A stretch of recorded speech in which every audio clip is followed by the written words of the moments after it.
Ang galing mga ka-tubero. So, simple lang yung bahay. Pag nakatira ka sa malapit sa ilog, mayaman ka talaga, di ba? Totoo yan. Pero ngayon,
Ang ancestral house na ito ay itinayo around 1920s at pag-aari ito ni Don Ramon Gonzales de Leon, ang unang naging mayor ng Malolos, Bulacan from 1903 hanggang 1905, na lolo ng artista na si Mr. Joey de Leon.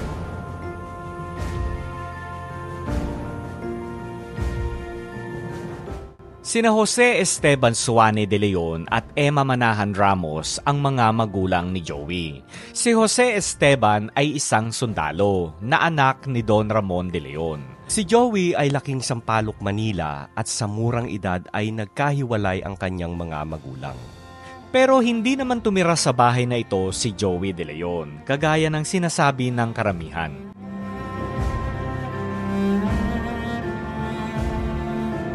Ang nagmamay-ari ng bahay ngayon ay ang third generation, pero hindi sila dito nakatira, kundi ang mga caretakers. Nakakatuwang makita na hanggang ngayon ay inaalagaan pa rin ang bahay ng mga naiwang pamilya ni Don Ramon de Leon.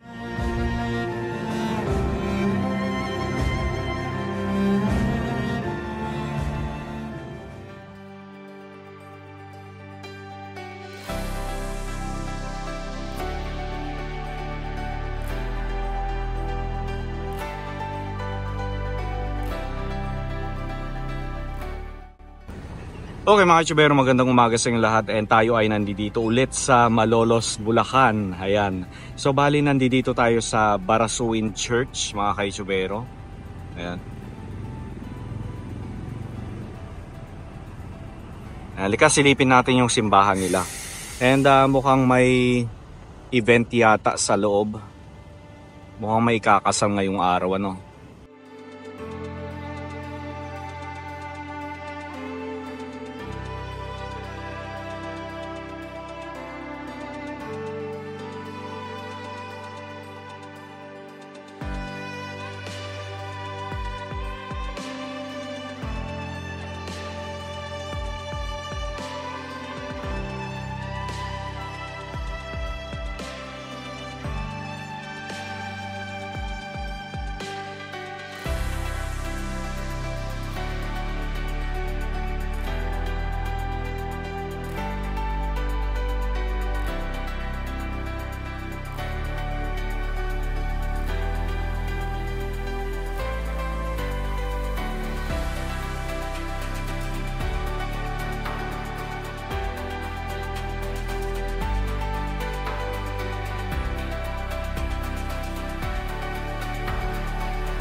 So diretso lang daw tayo dito. So ito yung pinanggalingan natin kanina, Tampoy. Ilog Tampoy.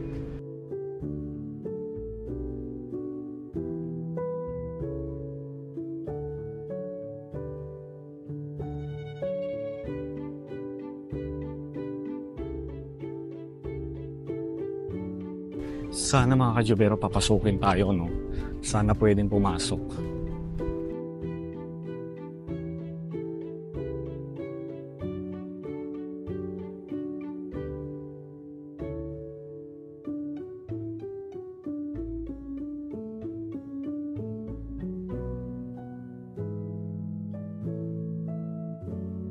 Okay, so eto na yun mga kajubero.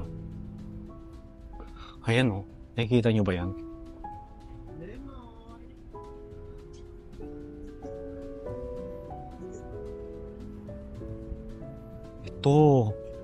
Ito na yun.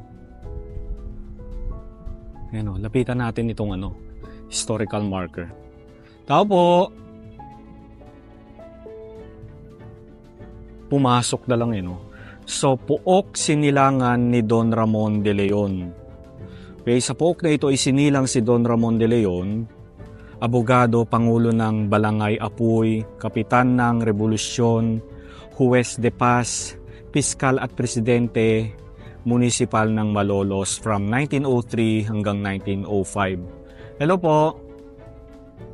Ayan. Ang panandang pag-aalalang ito ay pinasinayaan noong ika-14 ng September 2014 bilang bahagi ng pagdiriwang ng ika-116 na guning taong pagbubukas ng Kongreso ng Malolos noong September 15, 1898. Muling isinaayos ngayong ika-23 ng Enero 2022. Bago lang pala. Kaalinsabay ng pagdiriwang ng ika-123 guning taon, pasinayan ng unang republika.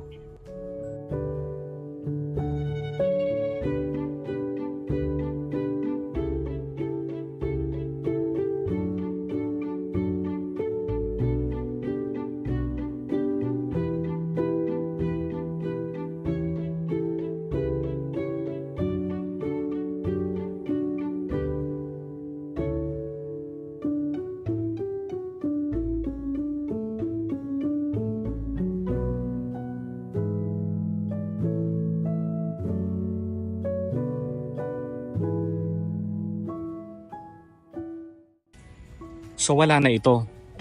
Ano yung mga nandito? Hulaan ko. Sana. Palaka. Wala mang tumututok. Ay, oo nga. Siguro nung araw gumagana yan. I'm sure yan, oo. Mm. Kasi nung araw naman talaga dyan tayo kumukuha ng tubig. Eh.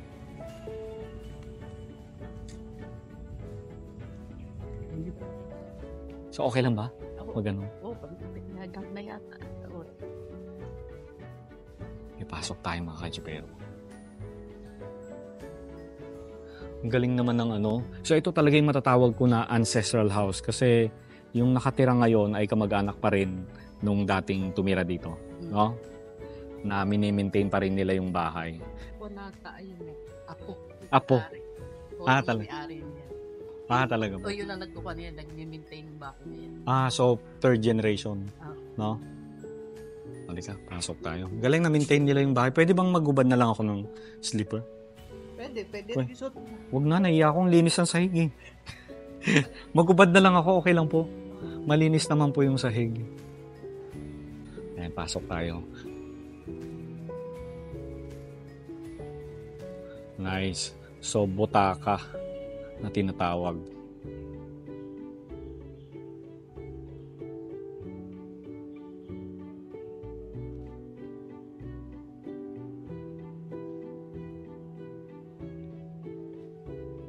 Ito si Don Ramon de Leon. Okay, so yung nagmamanage na lang ngayon ng bahay is Apo. Apo ni Don Ramon de Leon. Pamahalang. Yan yung Apo. Oo. Ilang taon na po siya ngayon? Matanda na rin. Hindi ko alam paano. Hindi na. Ayan, yan yung Apo.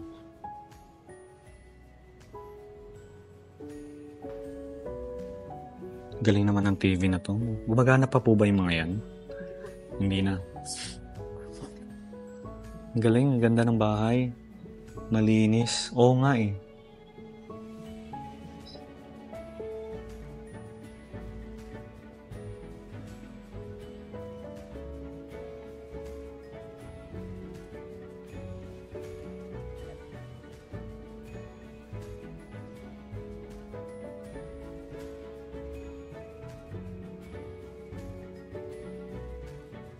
Ang galing mga kachubero. So, simple lang yung bahay. So, hindi lang ako sure kung pwede nating pasukin yung mga kwarto. Feeling ko hindi. Pero, tanong natin ano.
So, nandito tayo sa CR, nagbubulong no?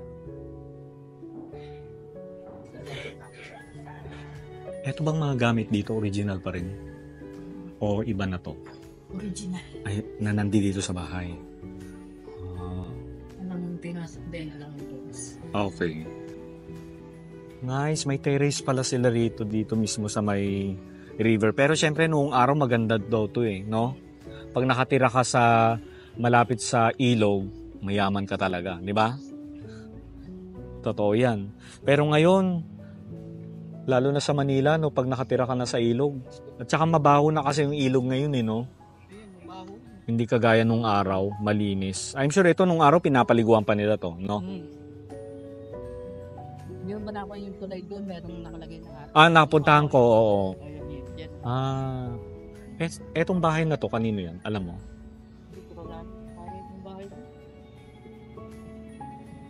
Leng, nice.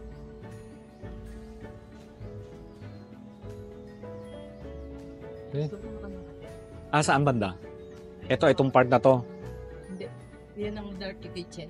Dirty kitchen. Yung nandoon. Doon kayo. Okay. Tawang ko na ito.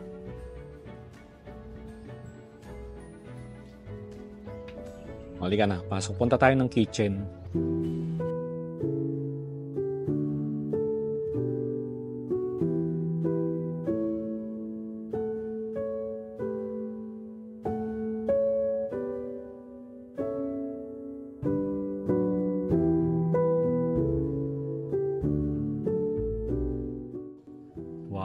Kitchen.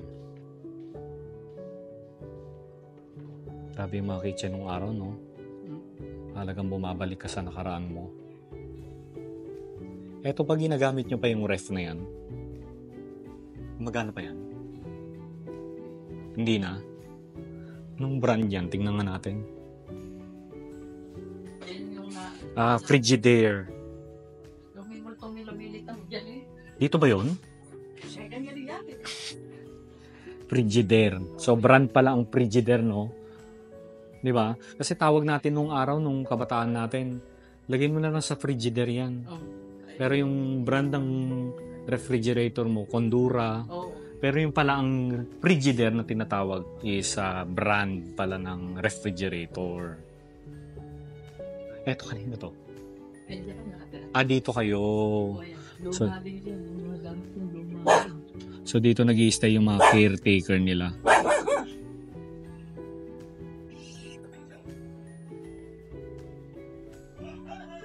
Hindi, mga luma rin ka. Talaga? Huwag na tayong pumunta doon.